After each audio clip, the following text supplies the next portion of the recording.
Good morning student, मैं अंकुर गोयल विश्वास नव शारदा से। आज बेटा हम 10th क्लास का जो टॉपिक है pair of linear equation in two variable, pair of linear equation in two variable,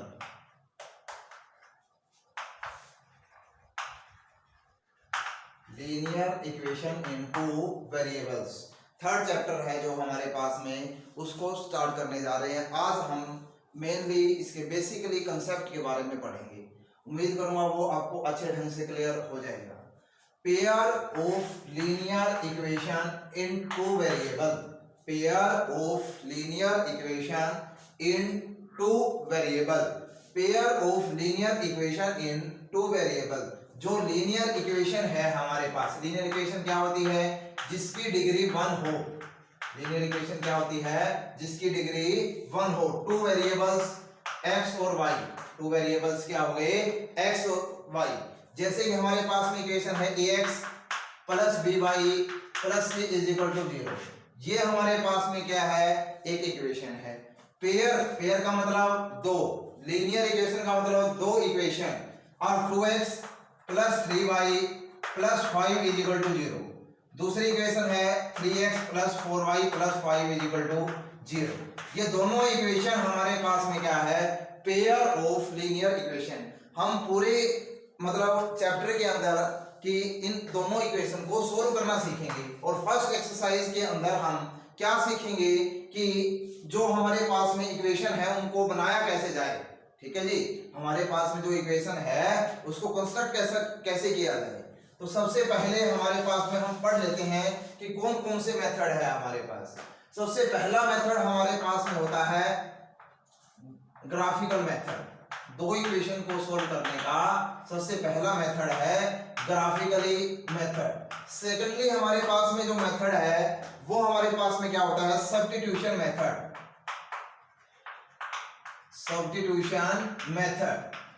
second हो गया हमारे पास सब्स्टिट्यूशन। थर्ड हमारे पास में क्या होता है? एलिमिनेशन। फोर्थ हमारे पास में क्या होता है? Cross multiplication method, cross multiplication method, cross multiplication method. सबसे पहला हमारे पास में ग्राफिकली, दूसरा सब्स्टिट्यूशन, थर्ड एलिमिनेशन, फोर्थ क्या हो गया? Cross multiplication method. तो इनको तीनों को में से जो हमारे पास में मेथड है, ठीक है जी, सबसे पहला तो ये ग्राफिकली, इसको सेपरेट रखते हैं। इन तीनों में से हमारे पास पेपर में ऐसे पूछे कि ग्राफिकली मेथड से सोल्व करो तो आप ग्राफिकली से सोल्व करोगे। पेपर में ऐसे कह दिया जाए आपको कि सब्स्टिट्यूशन से सोल्व करो तो सब्स्टिट्यूशन से सोल्व करोगे। मींस हमारे पास में क्या होगा कि अगर आपको क्लैरिफाई हो पेपर के अंदर कि भी हम इस मेथड से आप करो सोल्व, तो आपको वही मेथड से क्वेश्चन सोल्व करना पड़ेगा। अदरवाइज हमारे पास में ज्यादातर ये होता है कि जो इक्वेशन दी होती है सोल्व लिखा आता है, तो सोल्व में हम कौन सा भी मेथड लगा सकते हैं, लेकिन जो सबसे इजी मेथड होता है वो हमारे पास में क्या होता है? Elimination method. ये बहुत सिंपल मेथड भी होता है और बड़ा आसान है, और तीनों मेथड को इकट्ठे हम क्या बोलते हैं? Algebraic method. कौन सा मेथड बोलते हैं? अलजेब्राइक मेथड बोलते हैं। तो अगर आपको पूछे कि solve by any algebraic method, तो आप सब्स्टिट्यूशन भी लगा सकते हो, एलिमिनेशन भी लगा सकते हो, क्रॉस मल्टीप्लिकेशन भी लगा सकते हो। तो आपको ये ध्यान रखना पड़ेगा सब्स्टिट्यूशन मेथड कौन सा है, एलिमिनेशन कौन सा है, और क्रॉस मल्टीप्लिकेशन ग्राफिकली सबसे अलग होता है हमारे पास में। तो अब हम सोल्व कर रहे हैं एक क्वेश्चन जिसमें हम इक्वेशंस बनाना सीखेंगे। Aftab tales his daughter, Aftab tales his daughter 7 years ago I was 7 times as old as you। Aftab अपनी बेटी से कहता है कि 7 years ago, 7 year ago का मतलब 7 साल पहले।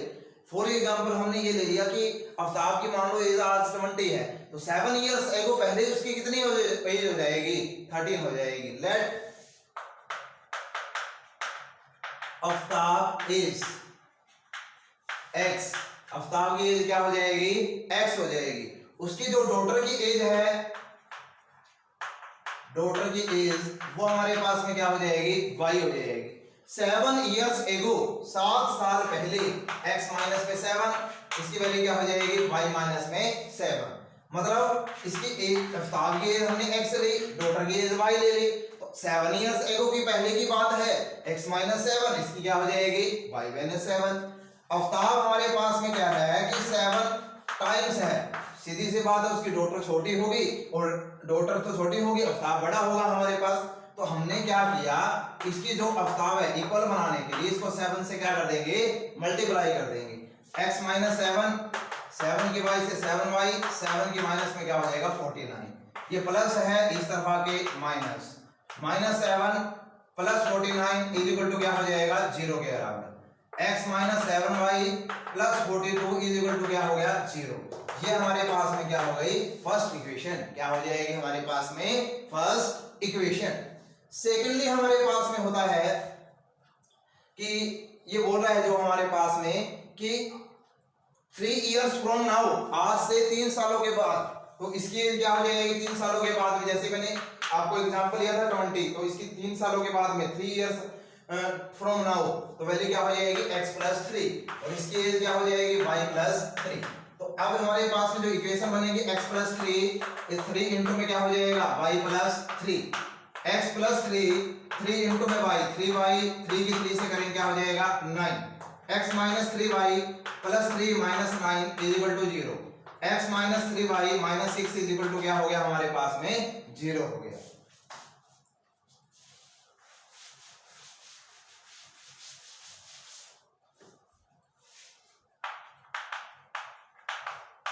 ये हमारे पास में क्या है, इसकी हमारे पास में एक टेबल बनाते हैं। x की जगह हम क्या रखेंगे 0 रखेंगे, x की जगह हम क्या रखेंगे 0, minus 3y minus 6 is equal to 0, minus 6 है, इस तरफ आगे क्या हो जाएगा प्लस 6, y की वैल्यू क्या हो जाएगी 6 डिवाइड बाय माइनस 3, y की वैल्यू क्या हो जाएगी माइनस 2, y की वैल्यू क्या हो जाएगी माइनस 2। अब हमारे पास में x की जगह हम 0 रखेंगे, तो minus 3y minus 6 is equal to 0 के बराबर, माइनस 6 है, इस तरफ आगे क्या हो जाएगा प्लस 6, y की वैल्यू क्या हो जाएगी माइनस 2 के बराबर में। अब y की जगह आप 0 रखोगे, x की वैल्यू क्या हो जाएगी प्लस 6, x की वैल्यू क्या हो जाएगी प्लस 6 हो जाएगी हमारे पास। दूसरी इक्वेशन हमारे पास में x minus 7y plus 42 is equal to क्या है बेटे 0 के बराबर में है। अब इसकी टेबल आप कंस्ट्रक्ट करोगे, x की जगह हम क्या रखेंगे 0 और y की वैल्यू निकालेंगे minus 7y plus 42 is equal to क्या हो जाएगा 0 के बराबर। 42 माइनस 7y है, इस तरफ आके प्लस 7y, y की वैल्यू क्या हो जाएगी 6 हो जाएगी। और वैसे ही आप क्या करोगे, x की जगह y की जगह 0 रखोगे तो x की वैल्यू क्या हो जाएगी माइनस 42, क्या वैल्यू हो जाएगी माइनस 42।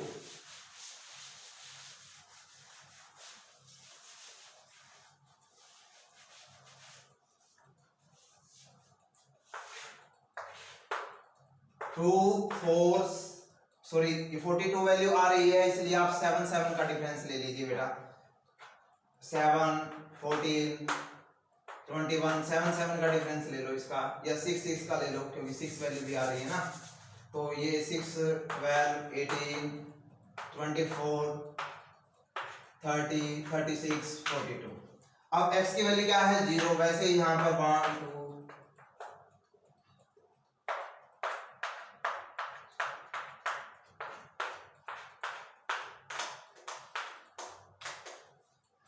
x की वैल्यू 0, y की वैल्यू क्या है माइनस 2 है, x की वैल्यू क्या है हमारे पास में 6, 0, x की वैल्यू 0 और y की वैल्यू क्या है 6 है, x की वैल्यू क्या है माइनस 42 और 0, ये लाइन आएगी हमारे पास, और ये हमारे पास में क्या हो गया इसका ग्राफिकली।